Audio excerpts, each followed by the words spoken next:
Welcome to the You Seem Great podcast. I'm Becca, a former therapist and matchmaker turned date coach. And I'm Talia, a professional matchmaker and founder of a leading matchmaking company. Together, we have helped hundreds of singles find love. We're here to share our expert tips and tricks to help you find and keep love too. Hi, everyone. Welcome back to the You Seem Great podcast. Today we have a very special guest. We have Jana Davidoff here. Yay. She is a former client of 3-Day Role Matchmaking and a success story. So excited to have you on. Thank you. Thank you for everything. That thank you goes very far beyond today, but yes, happy to be here. So excited. So you have never met? No, never. Very exciting. But I love a good 3-day role success story, and I can't wait to pick your brain on all things matchmaking, love, the whole experience. Yeah. So let's start with just some basic backstory. Like, just tell us a little bit about yourself. Where are you from? What do you do for work? Yes. So my name is Jana Davidoff. I'm a publicist. I have my own PR firm working with behind the camera talent in the entertainment industry. And what else? Oh, I'm from New York originally. Came to LA in like fall of 2002 and was happily matched during COVID 2020. COVID experience. Okay. Oh, yes. Those are rare. That's amazing. Do you remember how you heard about 3-Day Role, and then also why did you decide to sign up? Well, I heard about you. So I had heard your name from like a few different people. Like Talia knows a lot of people in case you didn't know that already. And your name had come up a few times, and not as much as like hire this company, just like, you should talk to Talia. Like, she's a matchmaker. She does this for a living, but she just knows a lot of people. And honestly, like, people thought like we'd just be like good friends, like a good person to know, which I do feel like, thankfully we've become friends as well. And so I remember one friend had told me, and I had been married before. I was then divorced and single in my 30s, and I knew someday I'd want a family, and we as women have that ticking clock going off. I also didn't have unlimited time. My job keeps me very busy, and the apps I just found to be so incredibly frustrating, so incredibly disappointing. And I was like, there's got to be a better solution. And I remember I had a lot of concerns about optics and what the process would be and how it would work and what it would mean. And I feel like our first conversation, I still to this day remember you said to me, people use headhunters to find jobs all the time. Why not use a headhunter to find dates? And I was like, well, that makes sense.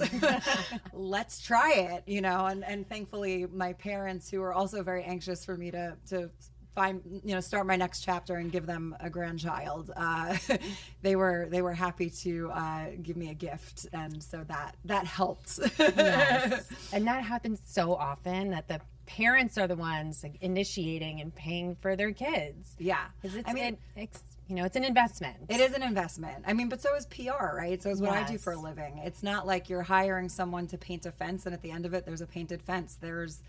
You hope for the best and the work is going in, and you just got to hope that you'll come out of it a success story. Yes. So I understood. Yes, it's so similar to PR. Yeah.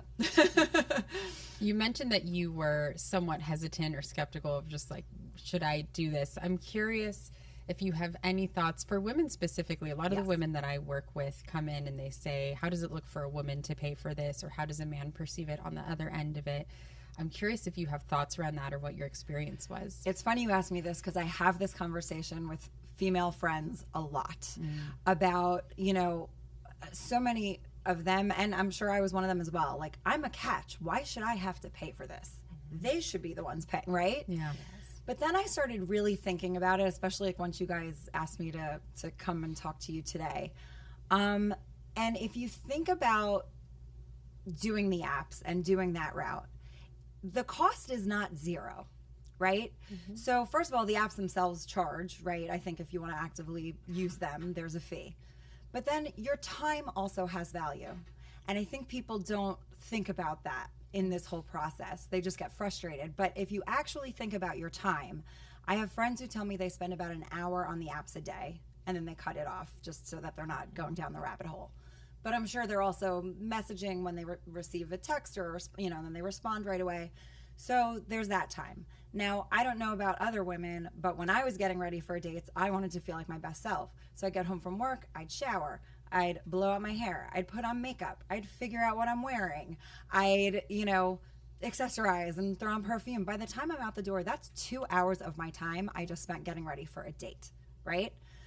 Now I'm about to head out the door. And maybe prior to that, I got a manicure or something waxed, or, you know, who knows, but there's a lot of costs, or you got a new outfit, like there's costs involved there. And now you're going to the date, so there's the time getting from your home to the date, plus if you paid for an Uber, or you're paying gas or parking or whatever it is. Then you get to the date, and we've all been there where you're there and within 1 minute you're like, I'm never seeing this person again. This was such a waste of my time. The worst. And it's the worst feeling. Almost, well, it's hard to call which is the worst. That is a horrible feeling. Yeah. But there's also the horrible feeling of, you think this date is great. You're like, I'm on fire. My flirtation, my jokes, he's laughing. Oh my God, this is great. It's going so well. And then you never hear from the guy again. And this happens to my friends all the time, right? And it's so confusing. And whether, who knows, maybe their ex came back in their life, or maybe they got spooked, or maybe they're just not that into you. Whatever the reason, you're just left without answers. And so you're calling your girlfriends and you're analyzing every little thing you said on the date and in the text, and I was so smart and I had this response, and you don't understand why this person is ghosting you, and you're spending all that time and energy. And then on top of that, there's pain and suffering, right? Like, you get in a car accident, it's not just about the damage to the car, there's pain and suffering value as well. And this is all for one profile, one person you've been dealing with, or with whom you've been speaking. Now you multiply that by all the guys you go on dates with in a year from the apps. That's a lot of money. That's thousands upon thousands of dollars. Plus you're getting more jaded, you're getting more bitter, you're getting more frustrated, you're feeling like it's just not gonna happen, you're feeling the pressure. So if you look at that cost versus what someone like Talia would charge to match you, yes, you still have to get ready for the dates, but it's not about quantity, it's about quality. And that's the difference. You're not getting ready for 50 dates where maybe 3 are quality. You're getting ready for 3 dates that are quality. Yes. And so even if it's not a fit, you don't feel like you're wasting your time. You don't feel like, you know, I've spent all this time getting ready. Like, there's something that you get from each of those. And also you're not left with questions, right? Because if they're dealing with a matchmaker, the matchmaker's going to find out why it's not a fit if they're not being direct with you. Yeah. So a lot of the dating frustration suddenly goes away. And if you look at the investment, because time really does have a value, and I feel like women especially don't think of that in terms of a numerical value, but if you literally wrote all of that down on paper, you'd be shocked how much you're spending to meet someone only to wind up so beyond frustrated year after year. And I have friends who've been on the apps 5 years, 10 years. I mean, you know, so yes, it's an investment, and yes, that could be scary, but you're investing in yourself. And we women, we love buying nice purses and nice designer things. It's like, why are we willing to spend on that, but not on this? Because when it works, oh my God, it's amazing. I have a family now because of this woman here on this couch. And, you know, I mean, I meant to look to find it for you, which I could always send to you after the fact. But I literally, like, there's a video shot of me exiting the aisle at my wedding, and I spot Talia, and I'm like, thank you. And it really, I mean, it made the process so much more bearable, especially when you're someone who is busy and working and trying to navigate a life where you want to have fun. You hope you have that person with you, but you got to figure out what that next chapter is going to look like. Yeah. I could not have said any of that better myself. And like I said, I've been thinking about this a lot. Yeah, no, but it's so true. And for me, the thing that I'm always focused on from a coaching perspective is like the mental wellness of dating. You know, I do think that's such a big component of it. There's so much dating burnout. And when I think of what burnout is, like in the most simple form, it's too much energy output and not a lot of energy being put back in. And that's what the dating apps do. So just from an energy perspective, you're investing a ton of time or money or energy that yields very little results. And I think in matchmaking, it feels more balanced. If not, you get more energy input because you have a coach, you have a photographer, you have a matchmaker, you have a team of people who care. Yeah. And that in and of itself can feel like a total mindset shift in how you're approaching dating and the value that dating can create. It's really hard when dating feels like there's no value unless you find your person. Well, and I also think not everybody has great poker faces. And I think if you're really bitter and jaded because you're so frustrated after going on one nightmare date after another, a lot of times it shows. And guys want that lighthearted, they want the fun side. They want the girl who went on the first date, not the one who's gone on the 50th or the 100th or the 150th. You know, and I think if you're exuding that, they read it on your face and in your energy. Yeah, I will sadly hear from guys who are in their 40s. They'll say, I want to date someone in their 20s because they're not jaded yet. And I think it's like, that's so upsetting to hear, but it is the person who's gone on 100 bad first dates is showing up a little bit differently. Yeah.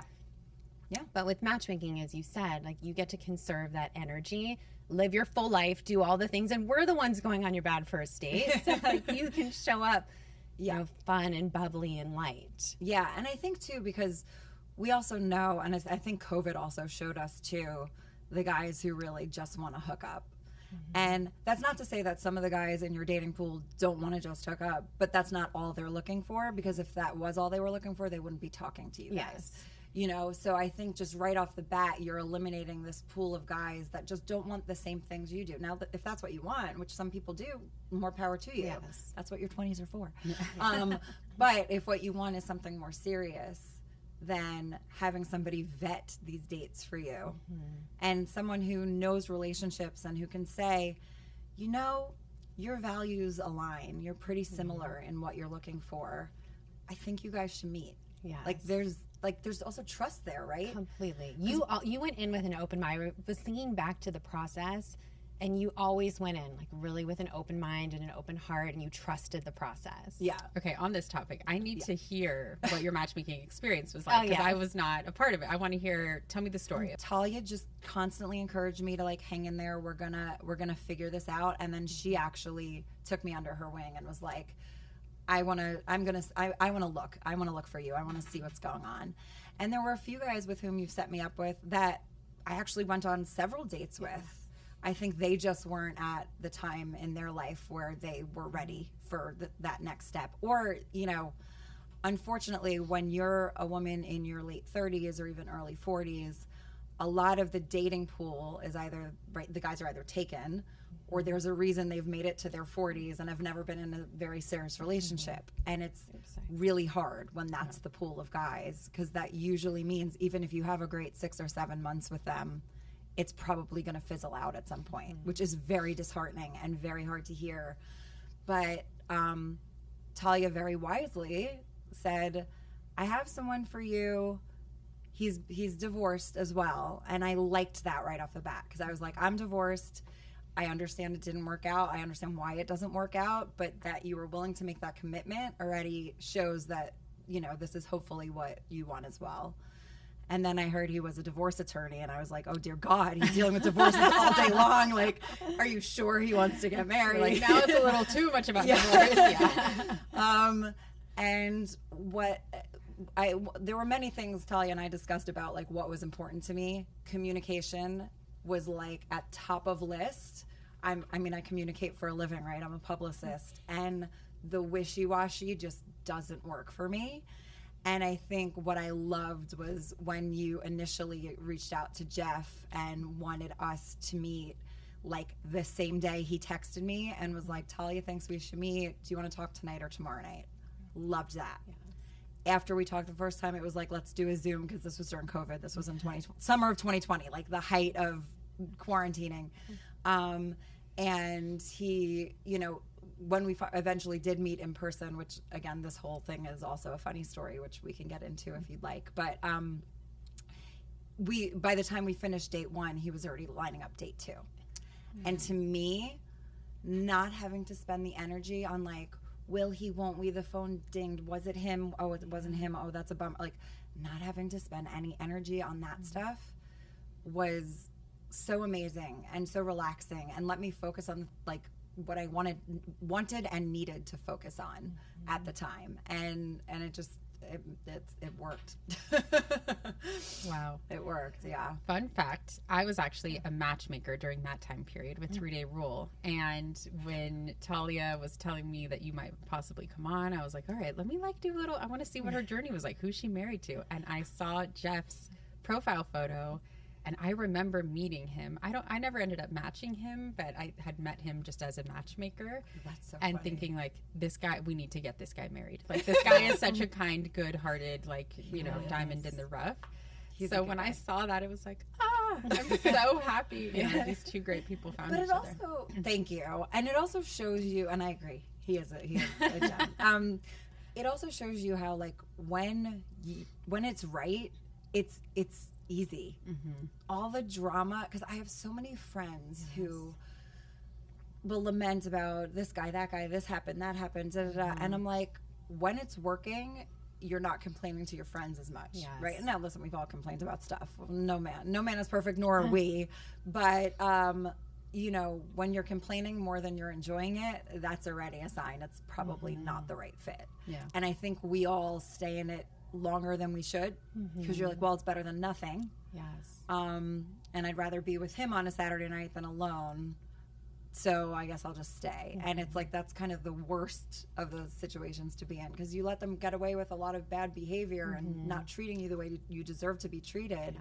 And I have so many friends who they will repeat that back to me and be like, I always think of you saying if it's right, you're not sitting there complaining more than you're enjoying it. It's so true. And it's such a time suck if you end up dating somebody few months, few years, and it's not the right fit. I mean, the way Jeff and I met, the timing of it all, nobody in a million years could have written this fairy tale. This is the funniest. I know. Can you please tell us, because it is a story. So let me take you to summer of 2020, right? COVID has hit. None of us are going out. I, at the time, was living in a 2-bedroom condo, and my parents, who lived in New York at the time, were out visiting. I couldn't send them back to New York City. That was the epicenter of COVID. Oh, wow. So my parents were living with me.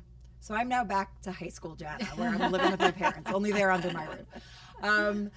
And I'm like, okay, the world is shut down. I had just turned 40 that summer. I was like, I'm living with my parents. You can't go out anywhere. What is my future? Am I just gonna have a kid on my own? Was that where this is headed? And Talia and I caught up, thankfully. And that's when she mentioned Jeff to me. And I was like, happy to meet him, sure. I kind of got to the point where I was like, I don't even need to see the profile. If you think I should meet him, I trust you. Which I think also having trust in the matchmaker, that they're gonna do right by you. And that was really important too. And what's so funny is, we started with a phone call, and then we did a Zoom, because that's what you did in 2020. And I just remember, because most of the time up until that point, I wasn't wearing makeup or doing my hair, and I'm like, wait, I have to put on makeup and do my hair to sit at my computer with a glass of wine? Are you kidding me? So we did it, and then I even took a screenshot to send Talia, just because I was like, just in case this works out, this is fun to document, which I'm so grateful I have that. You felt it. Yeah. I was like, well, I do take a lot of photos, so I feel like I probably have a lot of photos of dates that also didn't work out. But yes, there was something that I was like, we need to document this. And then he asked if I'd be willing to meet, and it was hard because both of my parents were dealing with some serious health issues and were immunocompromised. And so, but they so badly wanted me to meet someone, so I had their blessing, which was very important. But you have to keep in mind, I just turned 40, right? We just, literally that same month, because it was July of 2020. And I'm about to leave for the date, the first time I'm going to meet Jeff in person. Also, my first time going to a restaurant in 2020 since lockdown happened. So my first time being like, wait, I have makeup on, but then the mask, is it going to leave a line? What's that going to look like? Is other people going to be near us? Is that going to be a problem? Also all these these the overstimulation of the world again. Yeah. I mean, I hadn't been to a restaurant yet. So this was just such a bizarre experience. And plus, I'm literally on my way out the door, and my father's like, where are you going? What time are you going to be home? And I'm like, Dad, I just turned 40. I think I'm okay. And he's like, I don't care. When we're under the same roof, I want to know. And I said, but you're under my roof. That's the difference. And then, of course, I get home and there's my mom on the couch all curious. So how was it? How was he? What's he like? Are you going to see him again? You know, all the things. And then forgive the overshare. But then once things started getting a little more serious, I couldn't invite him upstairs. My parents were upstairs. So we'd be like parked on the street, like making out in his car, like, so like literally transported back to high school. And, you know, but there was just something that it was just so clear we wanted the same things right off the bat. We both had been married. He had a child from his prior marriage, still has a child from his prior marriage. You know, same family values, want the same things out of life, and just want the right person to spend it with and don't want to waste time with the wrong person. And whereas normally I would have been so busy, I would have had Emmy events and travel for work and travel for fun, I was home and available every single night because I was just watching Netflix with my parents. So anytime he wanted to hang, it was like I'd go over and we'd watch TV and just talk and get to know each other at a rate that would never happen in normal times. So here when lockdown happened, I'm thinking like, how could you even meet someone in this timing? And it actually turned out like to be what we needed to really know each other. And unbeknownst to me, on our 1-year dating anniversary, he proposed. Oh my gosh. And yeah, we were just so excited. And, you know, since it was round 2 for both of us, we kind of planned a wedding fairly quickly, and we did it on a Thursday, St. Patty's Day. It was actually just recently our anniversary. And then wound up, we did IVF, but we got pregnant right after the wedding. Thankfully, it took the first time. So we were literally like married in 2022, and baby came December 30th of 2022. So she was due in January, and we were like, we could use the tax deduction if you can come here early. And she was like, I'm here. So it worked out. Wow, I need that audio forevermore for all of my clients who are in their 30s, because it is so stressful. To your earlier point, like the pool's a little different in your late 30s. Yes. You are so stressed about that time clock, even if you know it's not going to benefit you. Like, there's no way to get rid of that feeling that you want that family. Yeah. And it feels so hard for my women in their late 30s, early 40s to date for that very reason. Do you have any tips for women who just feel so stressed about that part of it? So I was divorced at 33, and so at 36 I decided to freeze my eggs. Again, nothing's guaranteed, but for me, it was like having an insurance policy. You hope you don't need it, but if you do, it's there. It did take some of the pressure off. And I had a few friends who at age 40 went to their doctors to talk about freezing eggs. And what I can share is that what their doctors basically said is like, if you want to do it, just do it. Like, don't do the freezing. Like, this is the time. Yeah.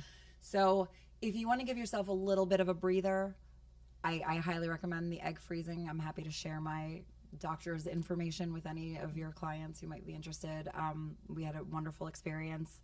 And, you know, I have other friends who perfectly natural way in their 40s get pregnant as well. We could have tried that route, but again, forgive the overshare. My father's cancer had come back and we didn't want to wait. Thankfully, he's in remission now. But at the time we were just like, let's just give ourselves our best odds. Yeah. So we used my frozen eggs, and it thankfully took the first time. Wow. And our daughter Skylar is amazing. So one of my best friends is named Skylar. It's beautiful. But yeah, I mean, I think the pressure is going to be there, right? Like, that's unfortunately just the way Mother Nature works. We are fortunate that women are having kids later in life, and thankfully there are still options if you can't do it naturally. But those are also expensive. But again, just like with you guys, it's an investment in your future. Yes. So, and now there's actually a lot of big companies are covering the cost of freezing eggs because they want their women working longer without babies. Yeah. So it behooves them as a business to have people have babies later in life. So if you're fortunate enough to work for one of those companies, please take advantage. And if you're not, you know, it is a cost, but for me it worked and was 100% worth it. So, but that pressure is going to be there. You know, there's some people for whom IVF doesn't work, and that's a factor. But there's also people in their 20s who can't get pregnant. So like, you don't know, but putting the pressure on doesn't help anybody. So you kind of just have to hedge your bets as best you can, do the stuff that's within your control, and then you got to hope that the stuff that's not in your control works out. And I think that's also a big factor with dating too, right? Like if you're a type A person, like I'm sure it comes as no surprise I am, you know, you can, if you want to be fit, there's things you could do, right? You can work on diet and exercise. If you want a certain job, you can do whatever you can to kind of follow a path to hopefully lead you there. But when it comes to dating, you feel so helpless because it's kind of so out of your control. And when you're someone who likes being in control of your own life, it's really hard. And I think having an ally in that also was so rewarding and so helpful because it took some of the pressure off me. One thing I love about your story that you're speaking to right now is like you met Jeff while so much life was happening, you know, and your relationship took place while so much life was happening. There was a lockdown, a global pandemic. Your dad had cancer, you know, so much was going on. And yet you were still able to prioritize and invest in that relationship and in yourself that way. And I think that's also true of dating in your late 30s. Like, it's not going to be perfect. It's not going to be perfect in any decade of life. There's always going to be the thing that feels like an overwhelming hurdle to overcome. Yeah. But when you can just give yourself the mental model, like, yes, this exists. And also, I'm going to invest in this because I want it for myself. It does help a little bit. It doesn't minimize the pressure. It doesn't invalidate whatever experience you're having. But it just allows you to also get the thing that you want. And your whole story from start to finish is such living proof of that. Thank you. Yeah, and I will say too, last year there was more health stuff with my parents. My mother has dementia and my father wound up in the hospital with pneumonia for a month and she can't be alone. And we wound up having to move her to a memory care facility. And prior to her moving, I was taking care of her while also taking care of my toddler, while also running my business, while also trying to be a wife. And having Jeff by my side through that, like through life's ups and downs, I don't know how I would have gotten through. Like so many of my friends have said, like, how did you not have a nervous breakdown last year? And I was like, honestly, Skylar was a big factor. I felt like I had to, you know, just be mom and do the best I could. But having a partner who just steps up in a way that, like, if you're alone, you don't have that support. And he just, you know, if he needed to be with our daughter more so I could be at the facility or at the hospital with my dad or wherever, like, he just was there. And I, you know, all the other factors aside of what you're looking for in a partner, somebody who's going to be there for you during the really hard times is the best gift you could give yourself, because all the other stuff doesn't matter when you're dealing with like the real life stuff. Right. Yeah, it's nice to have nice cars and nice this and nice that, but at the end of the day, who's going to be there to like catch you when you feel like you're about to collapse because you've been just running on fumes all day? And similarly, you're there for, you want to be there for that person as well. So it's just been amazing having a partner through this, you know, through life's ups and downs. And we've had amazing moments and we've had scary moments, and we're still here. We're still, you know, trying to find the silver lining and have fun. And I'm still doing my dance classes. And Jeff will watch Skylar so I could go to dance classes. He knows that's important to me too. I feel like you have to see this on Instagram. She does these dance classes and they're so fun to watch. What kind of dance are we talking? I mean, all dances? It's there's like a Broadway class I love, and then there's a burlesque class. It's not like stripping, but it's like you're dancing to pop music. But it's just, dance has always been my outlet, and I thankfully have a partner who really understands, and like who will say to me, "I think you should go." Like I don't even have to. Like he's like, "I will watch Skylar. You go to your class." You know what I mean? Yeah. Like we figure it out because he knows. Well, I'm a better wife and mom and better me when I take care of myself, which as a mom of a toddler and a working mom and just a human in this day and age, it's sometimes hard to make time for yourself. Yes. Yeah. So. Side note, they also did a dance at their wedding.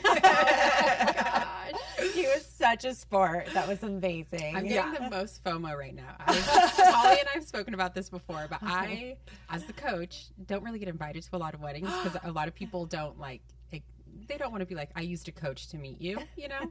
No. I'm getting FOMO. I want to be at a wedding. I made sure my dad gave you a shout out in his welcome speech. I was like, listen, we wouldn't be here if it weren't for Talia. Like, let's be real. Yeah, the matchmakers all get invited, but the coach is like the best part of the job. Oh, got it. Yeah, that so and that was the thing too, because again, my friends, especially my friends back east, didn't really get a chance to know Jeff very well because we met during COVID, and we weren't traveling. And people weren't going out. So it was just so funny because they saw Jeff, he's a lawyer, so he does have that side to him, but like for the most part, socially, he's just much more quiet and reserved. I mean, you met him. Yeah. And it was just so funny because he was willing to do like a fully choreographed first dance with me. Plus, we also did like a surprise group routine that we brought him into the end of. And he was just like ready, willing, and able. And my friends who've known me since college or since growing up, like literally came up to me at the wedding and they were like, he's so your guy. Like the fact that he was willing to do that. Yes, because it's not his natural personality. It's not his natural personality. And there's a lot of men actually who were at the wedding, a lot of my clients who were like, I would never do that at my wedding. I don't care how much I love my wife. I would never. But he just knew it was something I loved and like would mean so much to me. And he was the one who literally every night was like, let's rehearse it like once or twice every night. So by the time we're at the wedding, we feel... He was a rock star. Like he nailed it. I'll text you the video. Yes, so I want to. You just can see. Cut to the video here.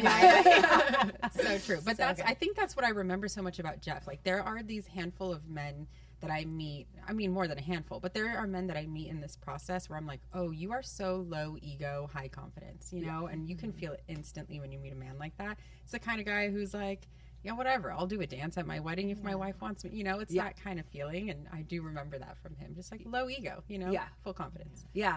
Low ego and just like ready, willing, and able. And, you know, and I don't know what I could give him that would equal that because, you know, it just meant so much to me. And especially at a time, because you have to remember, like when we got married, there weren't a lot of events going on. There were variants going on. We didn't even know if like people were going to show up to the wedding or not. Like we didn't know what would happen the week before. So I think like the fact that we were able to also pull it off, like because the group routine, we had one in-person rehearsal. The rest was like Zoom and like learn it on your own. So the fact that like it actually went well, like we were all just blown away. We were very excited. Memorable. We were very excited. I had full costume changes and everything. Oh my, okay, yes. I want the full video. For the group dance. I am getting popcorn tonight. That's all I want to do now is watch the entire wedding. Deal. Okay, one follow-up question on the process. So aside from meeting the love of your life, like what did you find to be the most helpful part of the matchmaking process?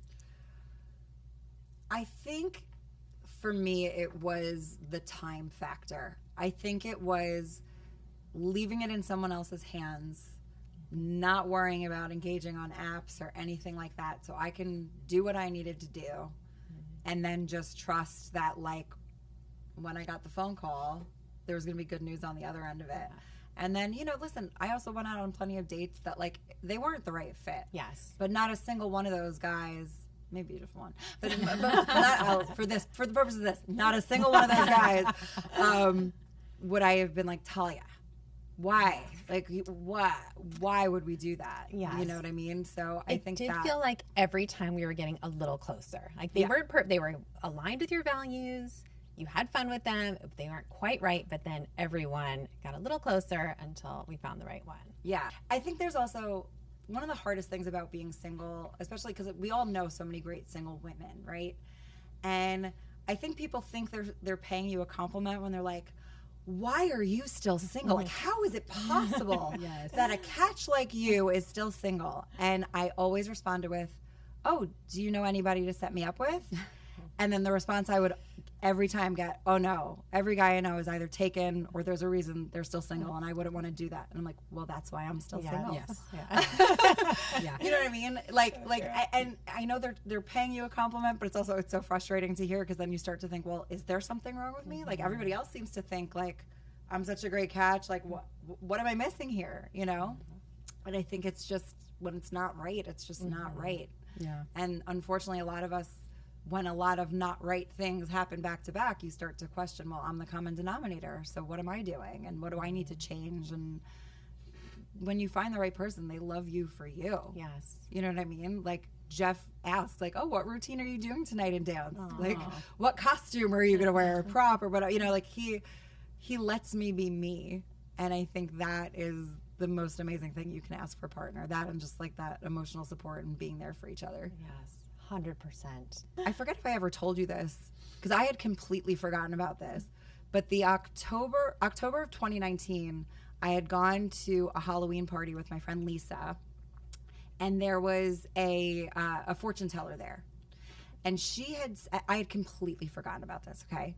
So I call Lisa after like the initial convo with Jeff went well, and I was like, oh my God, so I met this guy. And she was like, what date did you talk to him? And I was like, July 31st. Why? And she goes, do you not remember what that fortune teller said at the Halloween party? And I was like, what? What did the fortune teller say? And she's like, didn't she say you were going to meet someone in July? Because she remembered me being like, oh my God, that's so far away, but that's my birthday month, so I guess it'll be a good birthday. Oh my I had completely forgotten. Crazy. But then, of course, I have to be dramatic and make it the last day of the month that I'm supposed to be meeting. Just in the nick of time. Just in the nick of time, 11th hour drama, But it was real. I forgot if you ever heard that story or not, because I had completely forgotten. And then she not only reminded me, she said at the rehearsal dinner too. But it's pretty funny. And then I was like, can you get that fortune teller's information, please? And we haven't gotten it. I was like, clearly, homegirl knows what she's talking about. And I'm normally not someone who believes in that stuff. I thought it was just like a kitschy like party thing, but she was right. Last day, crazy. Last day of the month. Okay, one other question. And we kind of already covered this, but I just want to be really direct about it. Okay.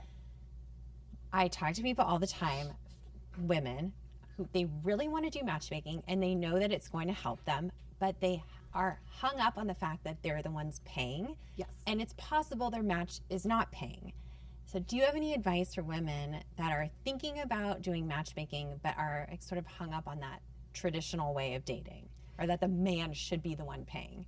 Yeah, I mean, well, paying for matchmaking or paying for the dates? Paying for matchmaking. Okay. Yes. Because I think Men we're all 100% should pay for a date. The man will pay for the date. I'm like, you heard what I said about how much it takes to get ready for a date for a woman. You guys can pick up the drinks for round one. Yes. Okay.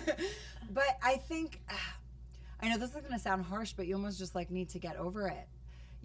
I think I was in Fiddler on the Roof when I was in high school, and yes, there's a song about matchmaker, make me a match. But I think, if you look back at like the earlier part of this conversation and you think about how much you are actually spending right now to date on the apps, you're already doing it. You're already paying to date. You're paying a lot of money to date a really bad pool of guys.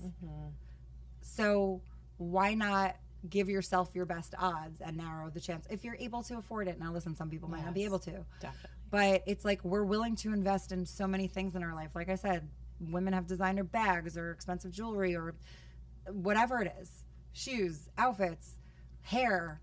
Like, are you not willing to make that same spend on your dating life if it can result in this, and realize how, if you are doing the apps, or even if you're not doing the apps, but you're sitting home every night, or whatever it is that you're doing with your time, there's a cost to that. There's an opportunity cost to not putting yourself out there, and there's a cost, like I said earlier, to getting ready for 50, 100, 150 dates that are going nowhere. And if you add that up, you're paying thousands of dollars more than they'd be paying if they hired you. Yes. And here they have somebody to, if you want to vent, like, let your friends have a break from your venting about your dating life. You have a matchmaker, or coach, or whomever, and just know that it's going to make the experience just a little like more tolerable. It's just dating endlessly and like quantity and just like everybody being expendable. It's horrible what it does to the brain, and especially in Los Angeles, like, you get the feeling every guy thinks like Natalie Portman's going to turn around the corner and be like, I want you. And although you do have a Natalie Portman vibe to you, I will say you look a little Natalie Portman. I will take that as a compliment. I love her.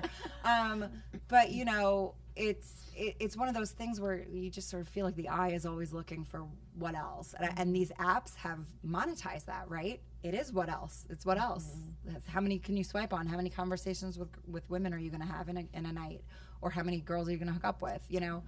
I think taking that part out in and of itself just like does wonders for your stress level and your well-being as a human, because to feel so expendable, it's horrible, especially if it like really hits you on a deep level, which I see my friends go through it. They've been on it for 10 years. Yeah, it's so true. And whenever I am When someone signs up for matchmaking, as soon as they meet their matchmaker, they have a huge sense of relief.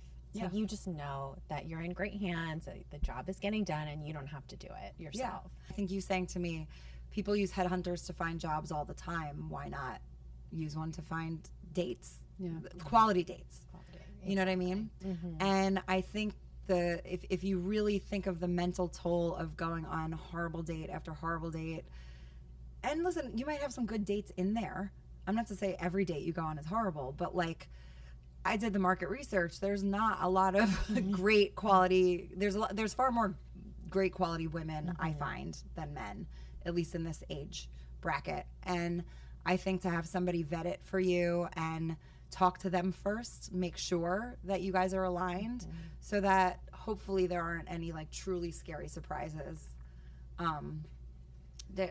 To me, that you can't even put value on that. Yeah. You know what I mean? And like I said, you're already spending thousands of dollars going on all those horrible dates with your time, with your energy, and with your money. You know, so break that down on paper and see what you're spending in a year.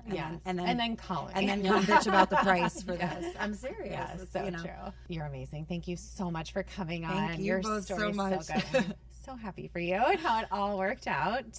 And I'm so grateful to you. And my life wouldn't be what it is right now were it not for you. So thank you does not even begin to cover it. But if you're considering this, I highly recommend. 5 stars. Okay. Well, thank you again for coming on You Seem Great podcast. And anything else? And it was nice meeting you. You seem great. Oh, thank you. You seem great as well. Thank you for joining today's episode of You Seem Great.